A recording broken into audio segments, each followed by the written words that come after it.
Hey everyone, this is Car Ray Rob. Where I'm Ray. And I'm Rob. And this is our podcast, Hello Movies, My Old Friend.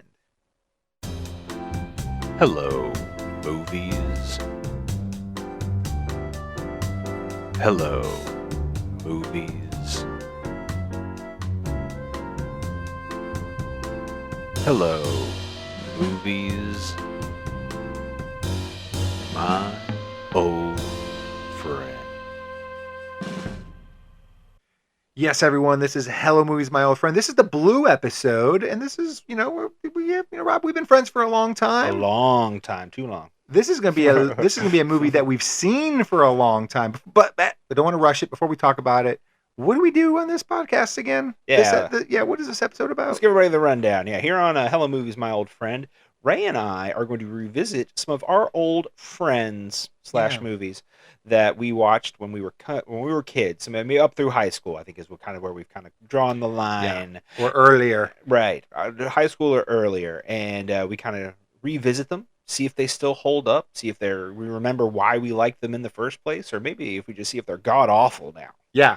I kind of felt that way about Blair Witch. That was our very first episode. That was the very first episode. I was like, we did not start off love well. that one anymore. But maybe we'll have better luck on this one. Maybe we will. Let's see. And the one that we picked for today, it's kind of interesting because I don't remember when I first saw this movie, but I know I watched it a ton when I was a kid. Yeah, same. Should we tell me what it is? Definitely. Read the title card. Exactly. The movie is from 1990, Awakenings. Awakenings, starring one of our I would say one of both of our favorite actors. Absolutely, 100%. Julie Kavner. Oh wait. Oh no, that's not what we're gonna say. No. Oh no, okay, no. She's Robin not a Williams. voice actor. She's just a voice actor. She's not an actor. Oh man, knife to the heart. No, don't knife agree. to the heart. But no, the late, great, truly incredible Robin Williams. Yes. It is the first movie we are doing on any of our shows starring Robin Williams. Well, it's very hard for Robin Williams to make our podcast because of the rules, because we watch all of his movies really religiously, still to this day for a most part. Exactly. And except we've for this seen one. so many of them that it doesn't fit a lot of the rules. Yeah, so I'm glad we get to find one and get Robin Williams into this podcast. Yeah. It's also going to be Robert De Niro's first time joining our podcast, which is also interesting. But again, he's kind of a big actor. Some of those movies that you see regularly, you've seen more recently, that kind of thing. Yeah. So like I said, I don't remember when I first saw this. I know for me, Awakenings is a TV movie. I watched it on TV all the time. Sure. Do you remember your first it had to exposure? have been. It was the early 90s, 91, 92. It was definitely...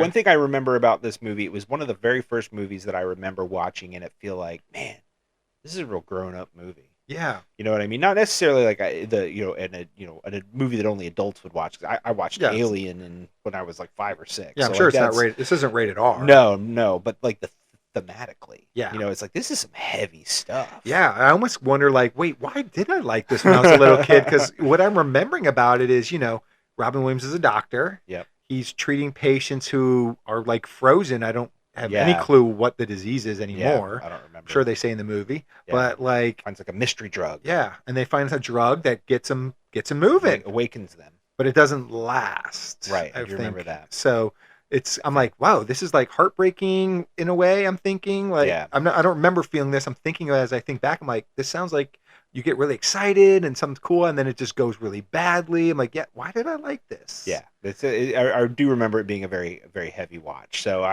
I'm gonna be curious to see if because this is one of those things when you're a kid and you watch a movie and you're like, man, I don't necessarily I understand what's going on. I understand it's not good. Yeah, but you don't understand the nuances. So I'm very curious to see how that resonates with me now as an adult. Very good point. There's a couple things I'm seeing flashes of in my old memory bank that I'm like, I want to see how it plays out. Yep. I want to see if them, I don't want to say coming back to life, but the patients be getting, I don't know the right way to phrase it, becoming unfrozen.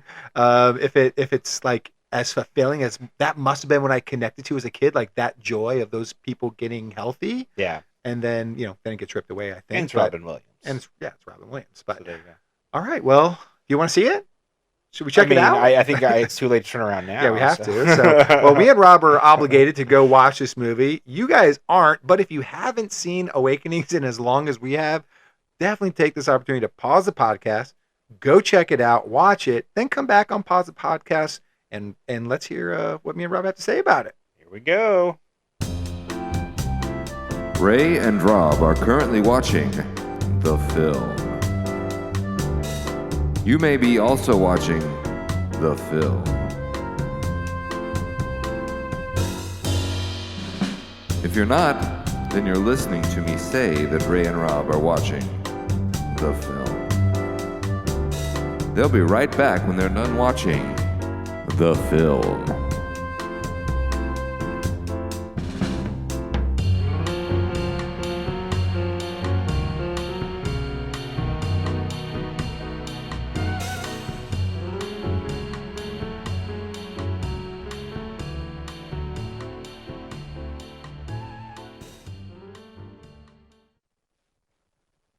Man, I completely forgot this movie was directed by Penny Marshall. I had no clue, but yeah, maybe I never knew that. I don't know. Maybe I was saying I forgot. Maybe I never knew. But yeah, it feels like it.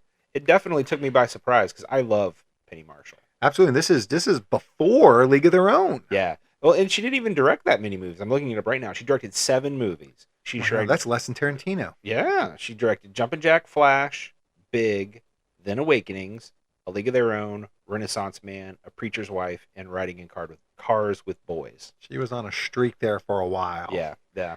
This, between this and A League of Their Own. But yeah, she's a loss. It was a loss when she died. This movie. It's tougher than it looks, I think, from the outside because there's a lot of balancing that you have to do with this movie. Yeah, no, I think she handles that well. Yeah, and I think Robin Williams handles it really well too. Yeah, no, it's a movie that I just I don't understand necessarily why as a child I would have watched this movie so many times. I'm still not sure. I'm still not sure. But yeah, so we'll get there. But I think as an adult when I watched this movie, I think what I was finding most interesting the whole time, knowing how it ends, that these unfrozen people actually the drug, the drug fights against the body. I don't know if the drug just stops working or if they stop giving them the drug because of the side effects. Yeah, I don't know if that was clear to me or not, but they end up getting frozen again, so it's a short-lived kind of joyous time for a spell. And I kind of just kept thinking, and they talk about it at the end of the movie, but I was like, is this good or bad? Like, is this a good thing that they're doing to these people in this family? Is there a false hope here? Yeah, that was weighing on me when I was watching it this time. I know it didn't weigh on me when I was a kid. Yeah, and it's understandable, when you're kind of putting yourself out there like this, as a doctor, and kind of doing these experimental treatments or whatever, and you have a breakthrough. So I guess that's kind of where it becomes kind of sticky with that, because you're like, is it a bad thing or a good thing?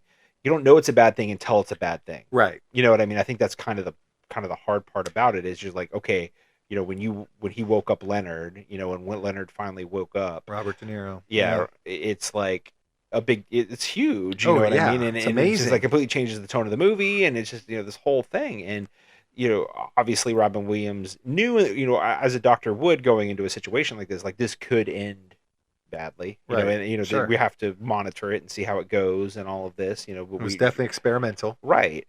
And then they start using the drug on everybody else. Everybody else wakes up. Yeah, the feedback is so great right away. It's not like it's minuscule. It's like perfectly everything's normal and great. Right. So yeah, I mean, you're going to keep doing it. You know what I mean? And like, so it's fair and it's unfair, I guess, in certain regards, because it's like like I said earlier, it's good until it's bad. Right. And that's where we are here. There's a couple times in this movie where I think they kind of do these profound statements about medicine. I get probably medicine more in the 60s, but sure. Because one of the kind of morbidly scary things is, right, we just said how great the medicine is, but like it stops working at some point. And Leonard, Robert De Niro's character, took it first, so he started to have it not work first, and everyone is kind of like, wait, is this gonna happen to me? And Robin Williams is like, there's no scientific proof that this will happen to you. And they're like, well, how do you know that? Like, because you're different people. But it's like, well, no, 100% of the people this drug stops working on. Like, that's another way to look at it too. They, and kind of earlier in the movie, when they were like, when Robin Williams was was trying to learn about the drug, about Mm-hmm. the disease itself, and Yeah. he's like, the doctor he was learning from was like, there's no brain activity in these people; they're frozen. He's like, how do you know that? Like, because it's too hard to think about if it Right. wasn't or something. Right. Like He the butchered that alternative. line, Yeah. but Like the alternative is unthinkable. yeah. And it's like, well, that's not medicine. That's just you hoping that's the case. Right. So you don't feel bad. But it's like, basically this drug went right to human trials essentially. Yeah. In this case. And who was the dude that played the chemist? Famous dude, but what's his name? I was thinking of him from The Big Lebowski. That played the chemist. I'm looking it up right now. Click, click, click, click, click, click. You told me his name. Peter Stormare. Yeah. Peter Yeah. Stormare. Oh, that chem. I thought. I'm sorry. Yeah. Yes. I'm sorry. I thought you meant the guy in the hospital. No, yeah, Peter Stormare. Yeah. Yes. Stormare. Peter. Yeah. His Stormare. funny line was, they were arguing about like who's going to take blame here, and he's like, "I'm the chemist." Talking to Rob Williams, "I'm the chemist. I'm going to let the doctors take the blame." And Right. when Rob Williams was trying to get it approved, John Hurd's doctor that the blame chemist the do all, chemist. like don't Yeah. let the chemist leave it to them to do the damage Yes. or whatever it was. Yes. Yeah. And then the doctor like, Right. no, leave it to the doctors to do Right. the damage. So, and trying to pass the buck. Yeah.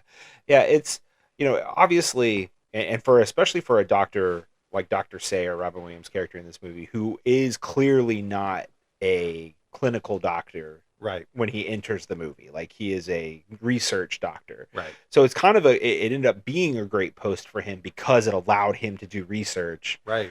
Even in an institution that's very much not into that, like they seem to just leave people, sitting around. They call it the garden. I remember Right. it's like all we do is feed and water them. Yeah.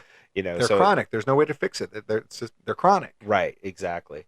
So it's you have this doctor who does kind of put himself out there, with this experience, to figure out what's wrong. He sees these little intentions. things. Yeah. He sees these little things. And it's like, okay, well, I'm gonna figure this out. I can figure this out.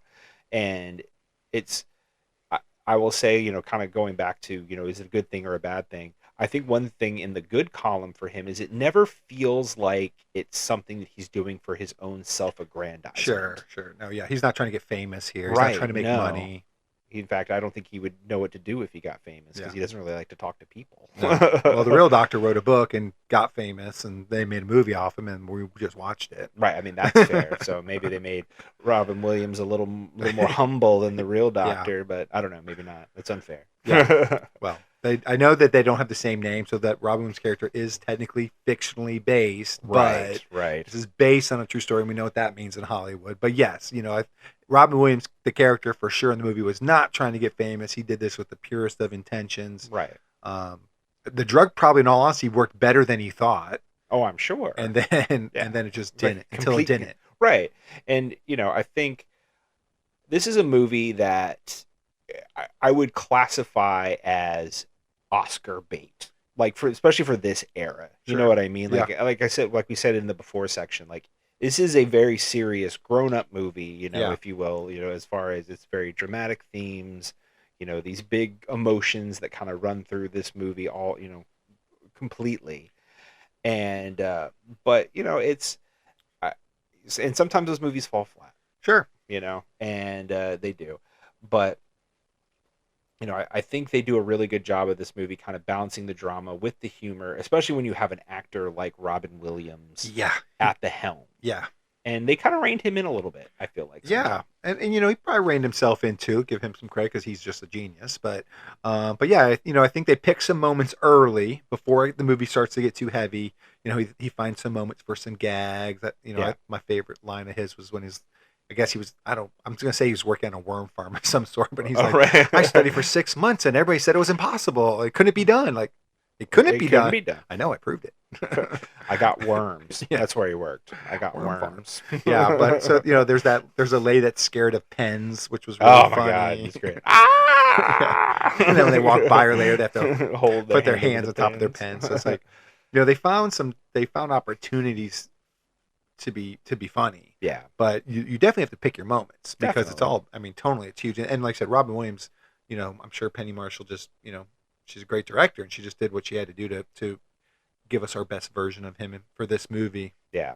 And, even picking up those funny moments after everybody wakes up, because obviously once Leonard wakes up, the tone of the movie changes. Everybody else wakes up. It's especially like the first scene when everybody wakes up. Yeah. When Julie Kavner's sleeping in the office or whatever, and Beth, the young nurse, comes in. One of the best lines of the whole movie. It's a fucking miracle. It's like the one F-bomb in this PG-13 movie. It's loud. It's perfect. I actually didn't see who said it because I was writing a note, and then I just burst out laughing. And by the time I was done laughing, the actress was gone, so I wasn't even sure who said it, but it was great. Yeah. It's, and I think they did a good job of kind of giving each character a little bit of an arc. Yeah. There's a big cast, once everybody wakes up. Yeah, a lot of names and recognizable faces. Exactly. Granny from Addams Family Values, one of the patients. I thought that was great. Like the black hair dye or whatever. And then it did wonders for her. Absolutely. It really did. But that was great. Lucy, Alice Drummond. I just looked up Alice Drummond, played Lucy, who's also from Ghostbuster fame. Absolutely. Her uncle thought he was Saint Jerome. So I think that counts. That's a big yes. So I think I think like all the patients in general, like even as a group, they kind of have this fun arc, well, not fun, but this kind of rewarding arc, because you go through these emotions of being so happy to be alive in a sense. Yeah. And then they start to feel cheated about all the time they've missed, because a lot of them, it's been like 30 years. Or more. Yeah, they were young when they were frozen, and now they're not, like, you know, technically young. And yeah, Lucy went, she said 1926, and it's 69, so it's 43 years that she's been frozen. Right. That's insane. Yeah, that's horrible. Yeah. And, a lot of them said, I think there's one quote from one of the guys, he's just like, I feel old and swindled. Yep, I feel old and swindled. And so it's like, oh man, that's depressing. And then, like we said, they start to see that it might revert, and then it does. And so it's, it's really horrible. And like you said, that kind of goes to the bad side of it. You know what I mean? Where it's good until it's bad. But that's not even necessarily the case, because in those instances, it hadn't totally gone bad yet as far as the drug was concerned. But there are those elements of the missing time. Right. And it definitely hit each one of them in different ways at different times at different like intensities. Yeah. So, for that one guy who felt old and swindled, he was pretty much, grumpy from the beginning. Right. And it's because he basically woke up to nobody. Yeah. So you understand, like, I'd be upset too if you woke up to nobody. But then you've got like Lucy, who kind of takes a little bit, and then that's because at first they're convinced she doesn't know what year it is. Right. And she still thinks it's the year we assume got frozen. Right. And then finally she freely admits, she's like, I know it's not 1926. I just need it to be. Yeah. Which is that moment. It's like, oh my God. It's like your heart breaks. It's like, oh, Lucy, I'm sorry. It's not, though. We have electricity now. Wow. They had electricity then. Jeez. Well, Robert De Niro was obsessed with electricity. I don't remember what year it was when he got frozen, but he was like, holy moly, look at this oscillating fan. I think he went in 29, or no, maybe it was 39, because he was 20 when he went in. It was 20 when he went in. Yeah, sure. And he was 20. So it was, and it was, so I think it was 30. Yeah. 30 years. So yeah. Something like that.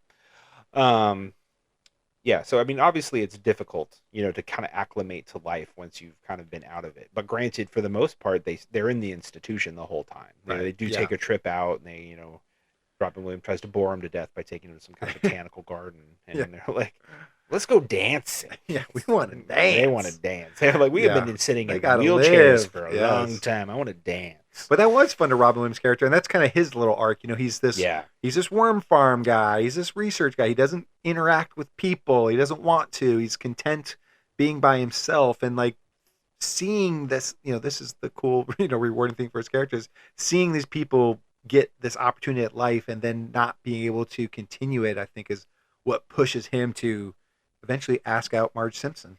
Right. Well, yeah, and I mean, and it's, he struggles, as you freely admitted earlier. Like he struggles by the end of the movie. Like, am I a kind? You told. I remember he said, like, you told Leonard I'm a kind person, but why did I do this? Like, why did I do what at that moment he feels like is a bad thing? Yeah. How kind is it to give life and take it away? Right. And then, I can't remember what she said, but then I got it. Why doesn't it come from? Oh yeah, go ahead. Yeah. Well, she said, Marge says it's given and taken from all of us, right? No matter what, And then that's when, he says, why doesn't that comfort me? Because you are a kind person. It's a great little line there. So, I think that probably comforted him. That was a great line. Yeah. No, and it's, I think we talked a lot about Robin Williams. I think we need to maybe circle back and talk a bit about Robert De Niro. Yeah. I think they did a great job of setting up the Leonard character, with the montage in the beginning. Yeah. I thought that was a really well done montage to kind of lay the groundwork for what happened to him. Obviously, they don't go all the way until he was 20 when he ended up in the institution. Kind of reminded me of Jack, like how he couldn't come out to play. Sure. And then I'm like, well, Jack has Robin Williams in it, so I wonder if that's why I'm feeling that. But there you go. Starts to get stuck in the house, and Right. And then when he, finally wakes up, he does a really good job, I think, of balancing the performance where it doesn't become parody, if you will, like a joke.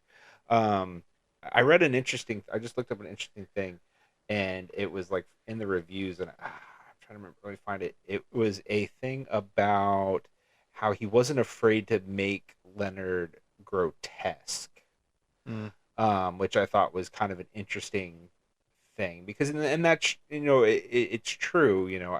He definitely, especially in the reversion portion of the movie when the drug was clearly kind of wearing off, or the side effects, or whatever the thing was, wasn't working. And in those moments especially, I felt like he was really able to kind of capture that, and it felt real. Very. I kind of have a note to myself, is like, I don't understand how the physical performance that he does when the drug is wearing off and he gets this paranoia and these violent tremors, how he's able to like act and coordinate these, because like the tremors look like real tremors. They don't look like he's just sporadically moving his arms and flailing about, right? It looks like it's a purposeful, like, succinct movement. Like, I just don't know how he choreographed or was able to concentrate and do that so precisely and act, and it just looks so painful and so horrible and so uncomfortable. It's like it's really hard to watch him, because you just feel so bad that the drug is wearing off. But congrats to De Niro for pulling it off. The physical performance alone looks so challenging to me. 100%. I just found a quote from Oliver Sacks, who is the Dr. Sayer, the real Dr. Sayer, talking about the movie, and he says, I think in an uncanny way, De Niro did somehow feel his way into being Parkinsonian. So much so that sometimes when we were having dinner afterwards, I would see his foot curl, or he would be leaning to one side as if he couldn't seem to get out of it. I think it was uncanny the way things were incorporated. At other levels, I think things were sort of sentimentalized and simplified somewhat, which I get that. You know what I mean? And it's a movie. Obviously those things kind of have to, some of these ideas have to be gotten across quickly. So you use those, I'll use the word cliche. To kind of do certain things. And so I could understand why he might see that, especially somebody who lived through the actual process, where it was probably a lot more drawn out. And like, some of these moments weren't so encapsulated in singular moments. It's more of a series of small moments. Like I think I read they didn't like all wake up at the exact same second. You know what exactly. I mean? So that's totally something you could see that being great for a movie. But it's great for a movie though. And another thing I think that was interesting that you just don't really have time for was like the relationship with Leonard and his mom. You know what I mean? Like, because she's got this, I'm taking care of my son, but your son is 50. You're right. And he kind of wants to like, I want to live. I don't want to be like my mom, like combing my hair. I'm 50 years old, even though, he's kind of not, but you know what I mean? Like, I think that was kind of some interesting scenes that put that dimension there. Yeah, no, because, for her, even though he is a 50-year-old man, she basically was still treating him like a child, because he never grew up in any other way. You know what I mean? Except physically. So like, it's a man sitting in front of her, but he never has acted any differently than he did when he was a child. Right. And, so I think and it's funny because, I'm sure it's intentional, but you feel frustrated with her sometimes. Definitely. Because she's like, Leonard does girls too. Like, what is this about girls? Like, he's 50. Like, he's the 50-year-old virgin in here, man. She thinks it's like her teenager's going wild. And well, she even has a line where he's like, Leonard told me I should go on vacation, and Robin Williams is like, maybe you should. He's like, Right. I can't leave him in here. He'd die without me. Right. And it's like, well, that might have been true at a time, but it's not true in this moment. Yeah. You know what I mean? Yeah. So it's he's awake. yeah. Well, how many times have we talked about movies where parents like can't let go or Right. can't see the growth in their kids, and this is like the extrapolated version of that. Very extreme. Yeah, because obviously she hadn't had Right. the opportunity. Yeah. So and he does meet a gal. Paula. Somewhat Paula, Penelope Ann Miller. From which... The Last Action Hero. That's where I would spot her first. Is that where, not Kindergarten Cop? Or no, wait, maybe that's what I'm thinking of. Okay. I was gonna say, it is Kindergarten Cop. Kindergarten Cop. Kindergarten Cop, yeah. And she is great wrong in Kindergarten Robin, Cop. Yeah, wrong Schwarzenegger movie I spit out there. But yeah. Chaplin, Kindergarten Cop, The Freshman, Big Top Pee-wee. Yeah. She's... this era Penelope Ann Miller is definitely special. Because I remember her being in a lot of movies. Yeah. So I really loved her this era. Unfortunately, really, all she adds to the movie is just more heartbreak, because it's just definitely. something that Robert De Niro will never have and Right. never be able to obtain. Yeah. Especially as you see the drugs start to wear off. Right. Yeah. Unfortunately, she comes in at an inopportune time, because it's kind of where I feel like it's getting ready to be the decline. They have their one like day where they're sitting and talking, and it's like a feels very normal day, but it doesn't last much longer after that. No. So it doesn't. And like I said, she was totally cool with it. She's been looking after her dad, and they even kind of show her hanging out with Leonard still after it goes bad. So it's like nothing that her character did that she brings like this negative vibe to the movie. It's just it's going to be this unobtainable thing. Right. And the scene where he tries to break it off with her, and like he gets up, and then like she starts dancing with it. I mean, man, I got misty. I'm not gonna lie. I'm not. You're crying. Yeah. It's really dusty in here. Yeah. But yeah. So I mean, why do you think? What did you connect to this movie as a kid? Obviously, there's lots of really great parts, and it is kind of a feel good movie at times, but it's kind of not. Like, how come the heaviness didn't make you shy away from this when you were a kid? You think? I don't know. I mean, I think Robin Williams was a big gateway for me. Yeah. Again, I loved all of his movies that I had seen at that point, so it was kind of natural that I would watch a movie that Robin Williams in. Exactly. Yeah. Like I said, Penelope Ann Miller, even, what I mean? Like, she was another actress that I had enjoyed in other movies at that time. So, but I don't know. I mean, maybe for me it was those comedic moments, you know what I mean, that were able to kind of like seep through. And this isn't necessarily something that I sought out initially on my own. Yeah. You know what I mean? It's I just sat down and said, I'm going to watch whatever this Awakenings movie is. It was like, oh, my parents are watching it, so I'll watch it too, or something like that. And then it just stuck. Yeah. I'm like, okay, well, it's on TV. I'll watch it again. Yeah, that's what we had to do back in the day. Right. Not just streaming. It's like, what's on? We had to watch the same things. I missed the first half hour, but it's cool. I've seen the first half hour, so I could do the last many times. hour and a half. Yeah. So, I also kind of feel like maybe as a kid like this, I was kind of learning how the world worked in some ways. Like, oh, this is how they do medicine, and this is you can get better and maybe not always stay better. Well, it is an interesting story. It's very interesting. I was wanting to look up the real story, as we were watching it, and figure out the drug, and like, is the drug still used? And so it's definitely stuff that's intriguing that we couldn't find those answers out back then either. Yeah. You know what I mean? Well, and it's funny, you mentioned it's, again, having that interesting element of the medicine side. I found an excerpt from Ebert's review where he gave it 4 stars, 4 out of 4 stars. He said, after seeing Awakenings, I read it to know more about what happened in that Bronx hospital. What both the movie and the book convey is the immense courage of the patients and the profound experience of their doctors, as in a small way that re-experienced what it means to be born, to open your eyes and discover to your astonishment that you are alive. Yeah. So, I think that's that journey is universal, even for a kid who is not as in that extreme of a sense, waking up for the first time, but when you are, connecting to the world around you for the first time and kind of seeing some of these bigger ideas and understanding people, the human experience around you, you know what I mean? Like that life isn't linear. Right. For these people, there's a big gap in the middle. Yeah. It's like a donut.